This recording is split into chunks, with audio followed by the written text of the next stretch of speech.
Hello and welcome to the Awakened Feminine podcast. I'm your host, 𝐂𝐶𝐫𝐢𝐬𝐭 𝐲, and my mission is to share the love and wisdom of inspiring women from around the world who have gone through adversity and turned their pain into purpose. Today, I'm excited to share the love and wisdom of acupuncturist, herbalist, and author of Diet for Great Sex, Christine DeLozier, who is joining me all the way from New York in the United States. Welcome, Christine. Thank you so much, 𝐂𝐶𝐫𝐢𝐬𝐭. I'm so happy to be here. Thank you so much for joining me. It's going to be a bit hot and steamy in here, I think, with our topic. But I want to ask you, if you don't mind sharing with us in a couple of sentences, who you are and what you do, because I really just gave quite a brief description of who you are. Sure. So my name is Christine DeLozier. I'm a licensed acupuncturist in private practice, and I specialize in sexual health. And so I help my patients to have better sex. And that includes males, females, people of all orientations and identities. And I also work with them on developing a nutritional plan to support their treatment goals. So I've been trained in, both Eastern dietary therapy as well as conventional, dietetics. So that's what I do. Awesome. Well, before we actually dive into your journey, I'd love you to share with us, what is your definition of an awakened feminine? Okay. I want to tell you, I love the topic of your podcast to begin with, because I feel like that's just the journey that I'm on right now, is really coming into this awakening, as a female. And, what you said about turning your pain into purpose, that's kind of been my life. So, I grew up poor. I, dealt with, abuse and neglect and poverty. So, my mother was 14 when she got pregnant and had kids, and high school dropout. And so what people expected of me was not, people didn't really have very high expectations of me. Yeah. And, not only that, when you don't have your needs met on a regular basis as a kid growing up, you kind of develop this very deep-seated understanding of yourself that you don't matter as a human being. And so I've kind of spent my life making sure that I matter and that I make my mark and have purpose in my life. And my passion is health and medicine, alternative medicine, and that's kind of what I've done with it. So, but in my opinion, the awakened feminine is it's when we open up our eyes. It's when we open up our eyes and we see our divine purpose. We see the beauty within and without. We see the beauty in ourselves and in others, and we see what we have to give to the world, and we see our worth. So yeah. That's how I see. That's beautiful. I've got full, tingles going on. Thank you so much for sharing that, and kudos to you for exceeding what the expectations are, really finding your worth and believing in yourself to do what you're doing now, which is amazing work to help others. That's beautiful. So thank you so much. So what I want to do today is actually just dive briefly into your journey and then really talk about your area of expertise. So, obviously you're a sexual health expert. What was it that made you decide to really go down this path? Was there something that happened along the way that you went, I want to specialize in sexual health and help others have great sex? Well, actually, no, I kind of I stumbled on it, quite honestly. I've always been really passionate about food and nutrition and health and wellness, and kind of taking a natural approach to our well-being. That's what I'm passionate about. And I brought that into my private practice. And as an acupuncturist, we all treat a lot of things like back pain, headaches, that sort of thing, because that's what insurance companies will pay for, because that's the research that's out there that supports our efficacy. So I had a patient that I had been treating for back pain, and he asked me if there was anything I could do to help him have stronger erections. And I said, I've been trained to do this. We can give it a try and we'll see. It wasn't something that I was immediately even comfortable with, quite honestly, because one of the places that I wanted to put a needle was in his perineum, and that's the area between the testicles and the anus, and it's a major crossing point of nerves associated with sexual function. And so I was very nervous even about asking him if I could do that, but he was surprisingly really comfortable. And he had great results. He came back to me for the next treatment, and he was so impressed and so pleased. And it was something that brought joy to his relationship with his wife. And so that made me happy. And then after that, I treated several more patients with really surprising success, because that's something that's hard to treat, quite honestly. So it made me want to specialize in it, because I could see how much value it was bringing to people's lives. Yeah. Wow, that's awesome. I want to ask you, because you said your first patient that you treated, for their to make the sexual health better, you're a bit uncomfortable or shy, because it is quite a taboo topic to talk about sex, right? Because I remember when I saw your profile, I'm like, oh, because I'm a bit shy about talking about it as well. So for you, was that kind of like it was the first time you treated someone. How did you feel? Like, as in, were you shy? Did you have to really get out of your comfort zone to do that? Yeah, I did. I'm pretty comfortable with the topic of sex in general. I am probably more, I make crass jokes, and just when it's with my sister or my, my friends. So I can make crass jokes. I can, but it was just that being in a, professional setting and doing that's a very intimate kind of, treatment. And so, yeah, I had to get out of my comfort zone, to do that. But I think I got used to it pretty quickly. Yeah. Awesome. So I want to ask you now, let's talk about sex. Let's talk about sex, baby. So I know you've got a book called Diet for Great Sex. And I believe there's something in there that you have a trifecta for great sex. So I want you to maybe just talk about that, because I think anyone in a relationship, whether it's heterosexual or homosexual, whatever orientation, we always want to have better sex if we can, right? So yeah, give us what that trifecta is, just so that people that's listening can have better sex. Sure. So when we think about great sex, we think of it generally as a psychological phenomenon. We think about the right person, the right mood, the right situation, and all these external kind of factors. But physiologically, great sex is when our nerves are firing strong, rapid impulses to and from the genitals. Those are directly, those are pleasure signals. And the stronger those are, the more pleasure we feel, the more, the better lubrication is, the easier time we have in orgasming, that sort of thing. When our sex hormones are balanced, we have stronger libido, we have better sexual function, and finally, when our blood vessels are delivering adequate blood flow.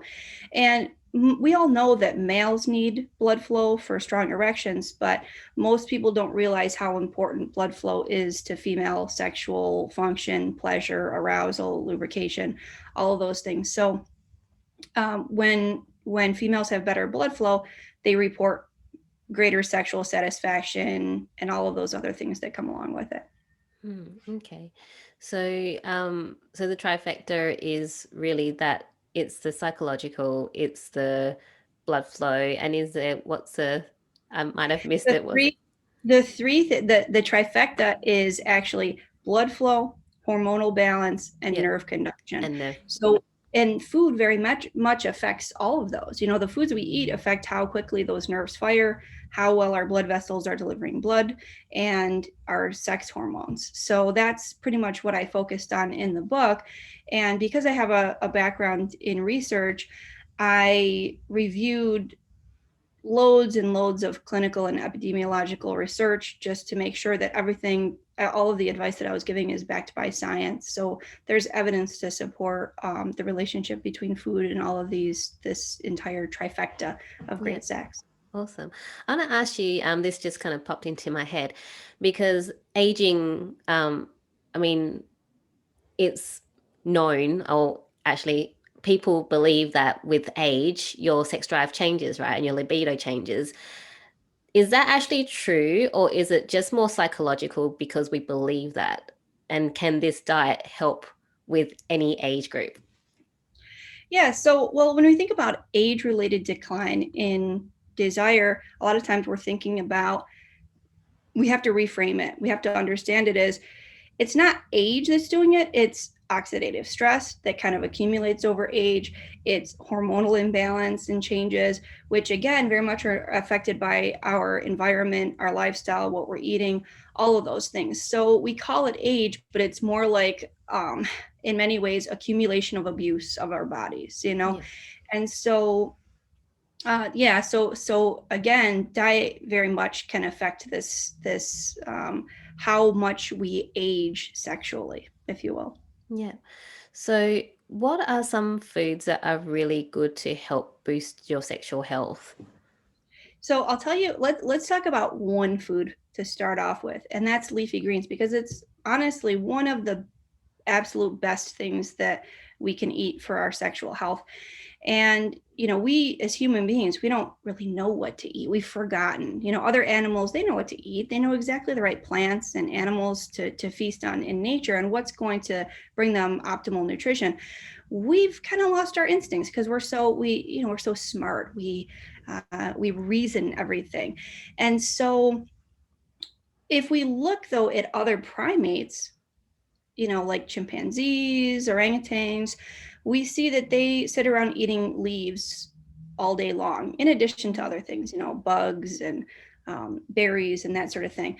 But leaves are a huge, huge part of their diet. And as such, they get many times the amount of magnesium and calcium and other minerals. Potassium is a really important one.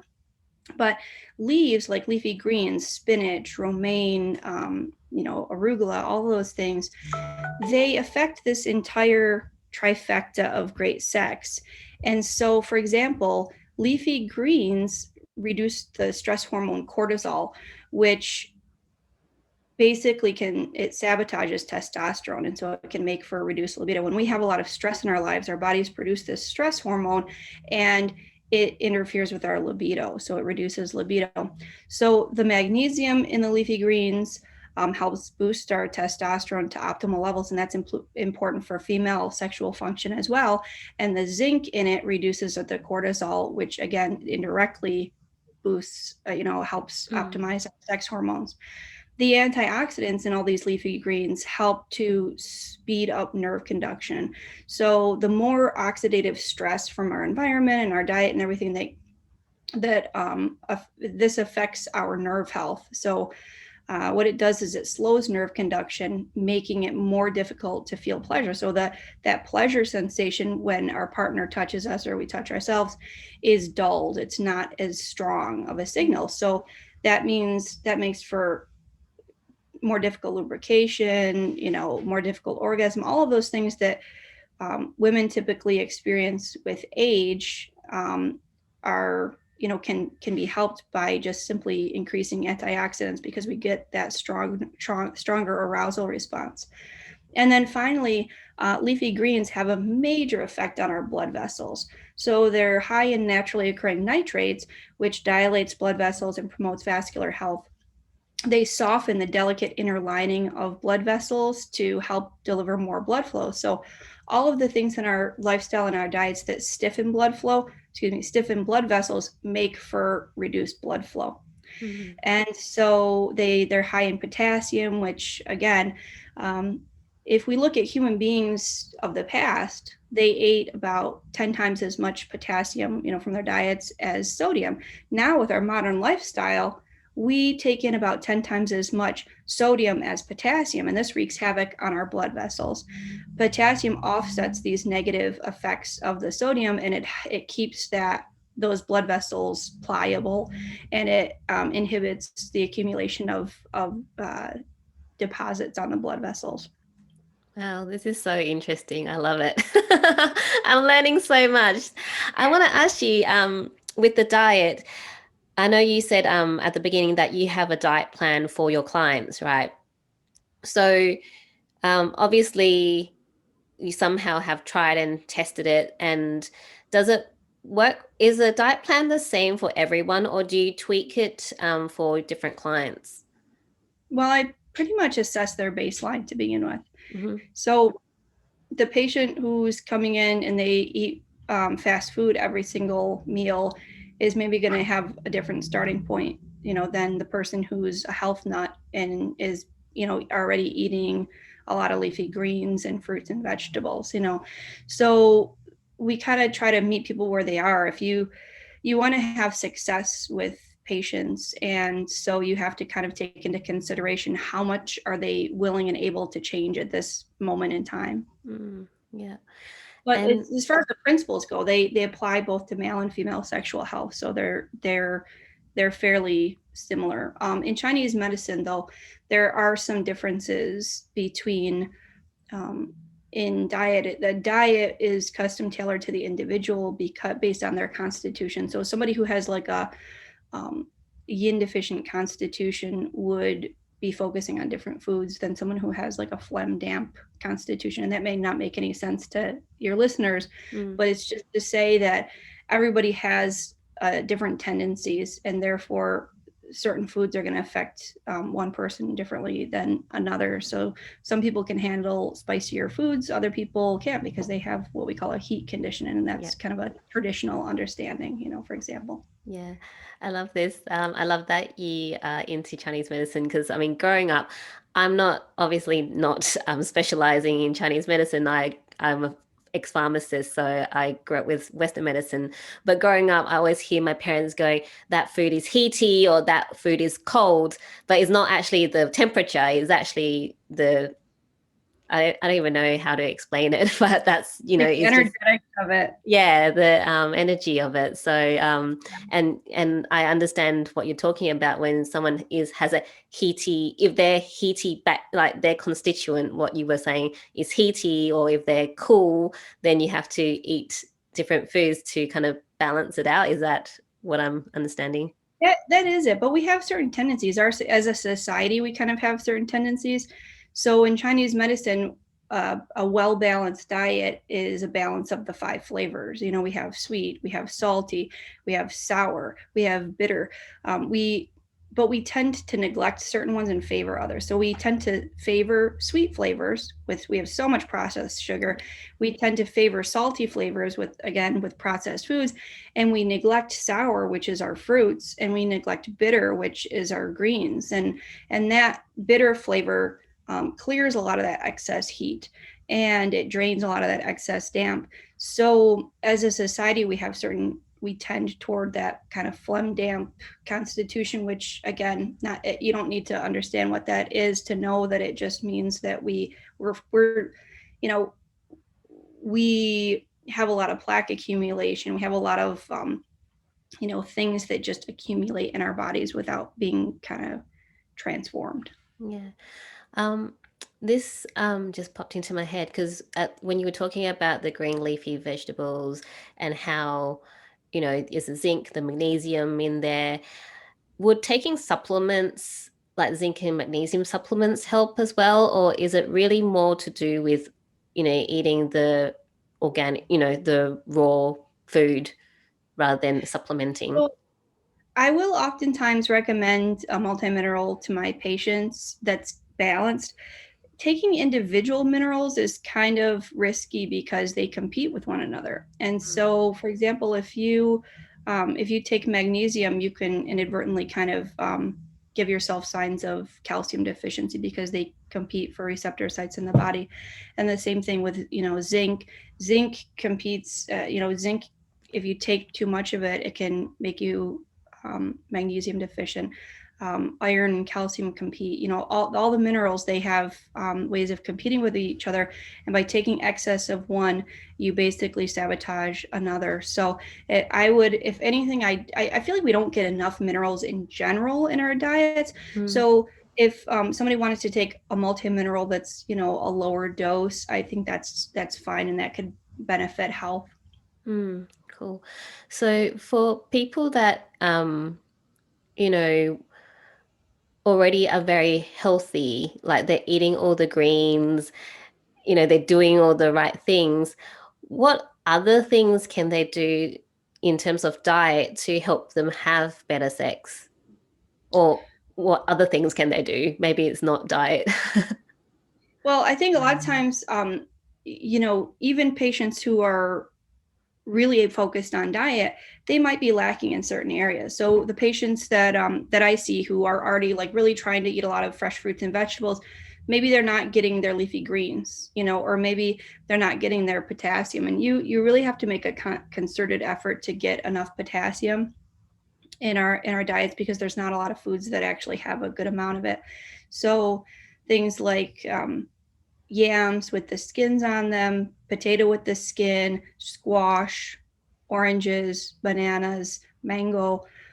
That's kind of the short list of foods that have more than like 20% of your RDA per serving. So you want to include a couple of those. A lot of my patients who are already health conscious don't get enough potassium in their diets, and a lot of my patients who are health conscious don't get enough greens. Yeah.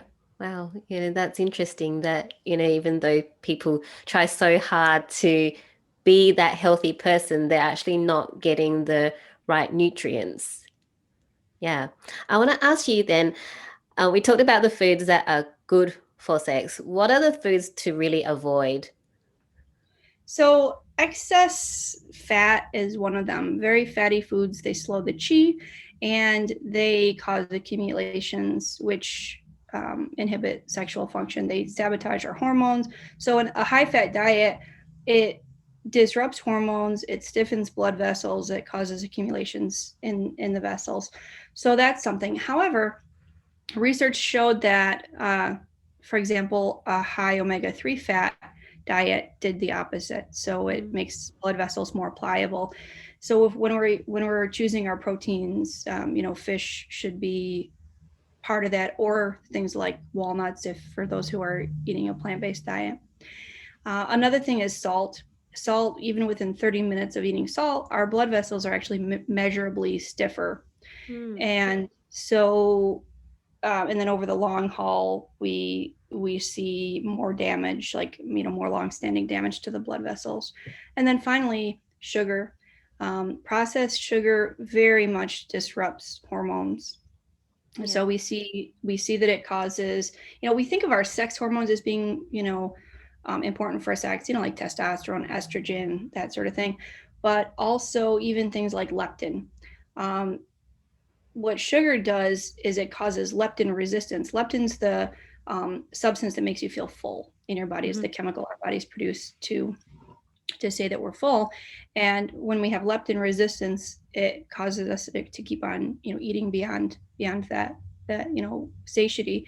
And so, but when there's leptin resistance, that actually disrupts sex hormones. So they're all related, our insulin, our leptin, our testosterone, our estrogen. It's very rare that there's one hormone that's out of whack in isolation. It's almost always an entire cascade of hormones that are all kind of mutually affecting one another. Yeah. So it sounds like that your diet, it's to help with sexual health, by helping you balance your hormones and helping with the blood flow and the nerve, the firing of the nerves and receptors as well. But it seems like it, really helps with overall health, which, I mean, if your overall health is better, your circulation is better, then pretty much everything is better, isn't it? Yep, absolutely. Yeah. Awesome. I want to ask you, I lost my train of thought. What was I wanting to ask you?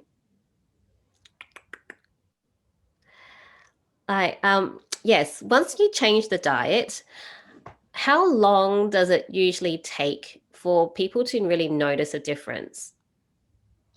Well, actually, there are long-term benefits and there's short-term benefits. I mean, I've seen patients switch their diets in as little as 1 to 2 weeks actually report feeling better and having better sex, meaning that orgasm was easier. Obviously, the longer you eat like that, the more benefits you're going to have.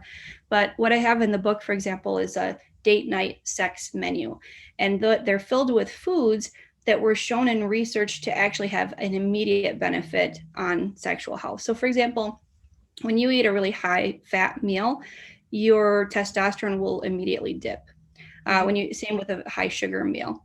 When you eat a high fat meal, it measurably causes arterial stiffness within a couple hours of eating that very fatty meal. Same with salt.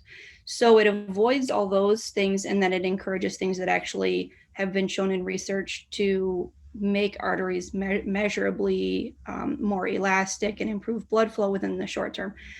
Those are things like polyphenols, which you found in your berries and oranges, things like that.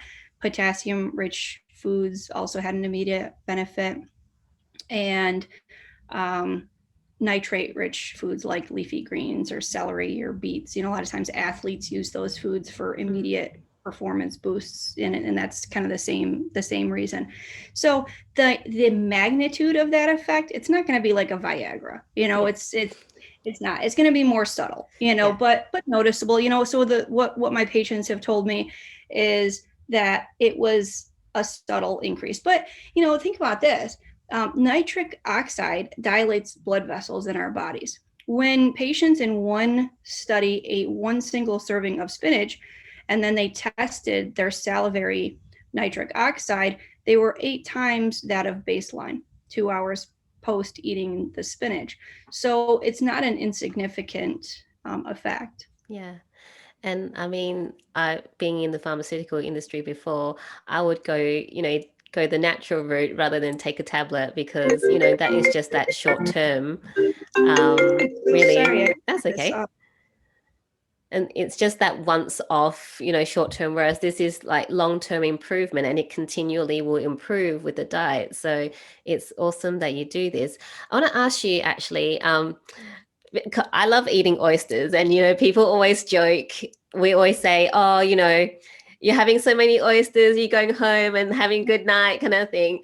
Can you tell me, is that actually true? There was a little bit of research to support that. Yeah. Not much. Most of the aphrodisiacs, I do have a whole chapter on aphrodisiacs, and I wanted to kind of find out. I was curious myself, okay, is there any evidence to support, the use of some of these things that are known as aphrodisiacs? Yeah. Regarding oysters, there was a little bit that, I'm trying to think, where's my book here, to see the specific research on it, but I found like 2 studies and, not like really strong evidence. But one thing that's really, I think, why they have this reputation is because one oyster, I want to say it has like 100% or like 70% of your daily zinc or something. It has a huge amount of zinc in it. So I suspect that that's why they're known for this effect on sex. Sorry, oyster lovers, is not true. Well, it could, it might be. There's, like I said, there's just, they haven't been studied very much. Yeah. I didn't see studies that said they weren't effective. Like in the case of chocolate's a known aphrodisiac. The aphrodisiac reputation of chocolate dates back to the Aztecs, when Montezuma would supposedly consume like 50 cups of chocolate to satisfy all of his wives and things like that. But there have been plenty of studies, and they have not turned up any evidence that it's actually an effective aphrodisiac. So that one has been studied and has kind of failed the studies. Oysters, on the other hand, have a couple studies that showed some benefit, but they just didn't have, the additional research. Yeah. Maybe in the future there'll be some more research. So I want to ask you, Christine, with your diet, have you done have you got any research? I mean, I know you obviously read a lot of research papers, and you've got clients that you can tell you whether something works or not. But how did you kind of come up with the diet? So it's all evidence-based. When I was an undergraduate, I was in a program that trained students to conduct scientific research. And so I kind of brought that in with me to it. And I only included advice that was backed by substantial research. That as far as the aphrodisiacs go, I kind of have a disclaimer on that there's not a lot of research, but here's what it is. Yeah. But regarding the other advice, it all has a ton of research to back it up. So that was my criteria for what's in the diet is, does it have evidence? It's kind of an evidence-based approach to nutrition for sex. Yeah. Awesome. Oh, wow. I have learned so much tonight for me, but it's in the morning for you. But this is just amazing. And I just really love the work that you're doing to help, people have better sex, and, the amount of research, and, you have so much knowledge. I can just ask you a question and you just can fire back all the information, about what I'm asking you. So you are so knowledgeable, and thank you so much. Before, we wrap up, I really want to ask you, what is really, your personal mission, and what's really setting your soul on fire right now? Honestly, it's kindness, just kind of bringing kindness into relationships. And I feel like, so I tried to infuse that into my book as well. And there's a couple of chapters on it. I was a counselor for 10 years before I became an acupuncturist, before I went back to school. And I feel like so much of our society is kind of trending towards individualism, and we're refining ourselves, and that can be a good thing. But we're also kind of the most self-centered, culture, I feel like, in the history of mankind, and it affects our relationships, so much. And so I feel like we can have better relationships, better sexual relationships, better, long-term relationships, when we stop thinking so much about what the world and our partner and everybody can do for us, but rather what we have to give. So that's kind of setting my heart on fire. And of course, I'm always kind of on fire about food and nutrition. I love food. I love taking pictures of food. I love cooking. And so finding ways to make food really aesthetically, beautiful and nutritious and really enjoyable to eat, that's my passion. Yeah, you're my kind of girl. I love food too. And I take photos of food. And, you'll talk about better relationships, better, and spreading that kindness. I so agree, and like you said, people are waking up, and it's good to, be that individual to find yourself, but then really thinking about how you can contribute and build a better society and a better culture, together with other people, rather than just thinking about yourself. So I really, really, really love, that's what's setting your soul on fire right now. And that's, what you're out there to help spread as well. So thank you so much. Thank you so much. And thank you. You're doing your part too with this wonderful podcast. Yeah, thank you. Thank you so much for sharing your love and wisdom with us tonight, Christine, or today. If people want to know, more about you and how they can work with you, or where they can buy your book, where should they go?